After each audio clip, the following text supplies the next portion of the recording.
चुड़ैल का तालाब। एक डरावनी कहानी। किसी समय की बात है, एक छोटे से गांव तुलसीपुर के पास एक बड़ा और रहस्यमय तालाब था। इस तालाब के बारे में कहा जाता था कि वहां एक खतरनाक चुड़ैल का वास है। गांव वाले तालाब के पास जाने से डरते थे क्योंकि जिसने भी वहां जाने की हिम्मत की, वह या तो लौटकर नहीं आया या फिर अजीब हरकतें करने लगा। गांव में एक बूढ़े बाबा रहते थे, जो इस तालाब के बारे में बहुत कुछ जानते थे। उन्होंने बताया कि सैकड़ों साल पहले इस तालाब के किनारे एक खूबसूरत युवती रहती थी। गांव के कुछ लालची लोगों ने उसे धोखा देकर उसकी जमीन और तालाब छीन लिया। उस युवती ने अपमानित होकर उसी तालाब में कूदकर जान दे दी। उसकी आत्मा बदले की आग में जल रही थी और तब से वह चुड़ैल बनकर तालाब पर कब्जा किए हुए थी। चुड़ैल की दहशत। चुड़ैल हर अमावस्या की रात तालाब के पास दिखाई देती थी। वह तालाब में नहाती और गांव के लोगों को बुलाती। जिसकी आवाज वह सुन लेती, उसे तालाब के अंदर खींच लेती। गांव वाले किसी भी हाल में तालाब के पास न जाने की कसम खा चुके थे।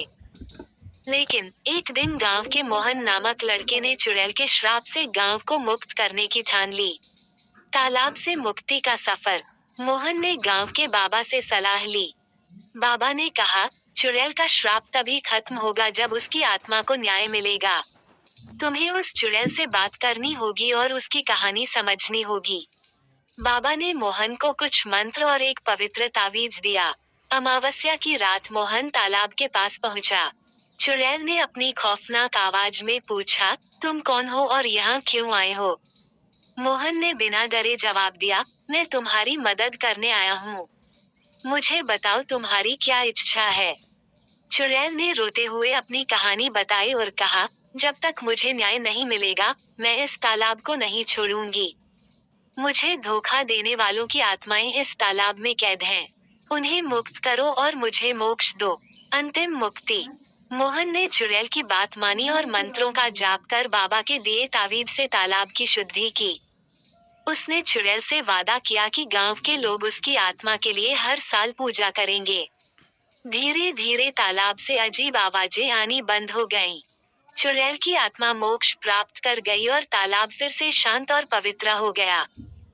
अब गांव वाले तालाब के पास बिना डर के जा सकते थे और उस पानी का इस्तेमाल कर सकते थे। सीख। इस कहानी से हमें ये सीख मिलती है कि बुरी आत्माओं का श्राप केवल सच्चाई, न्याय और भक्ति से ही खत्म हो सकता है। तुलसीपुर का तालाब अब गांव वालों की शांति का प्रतीक बन चुका था।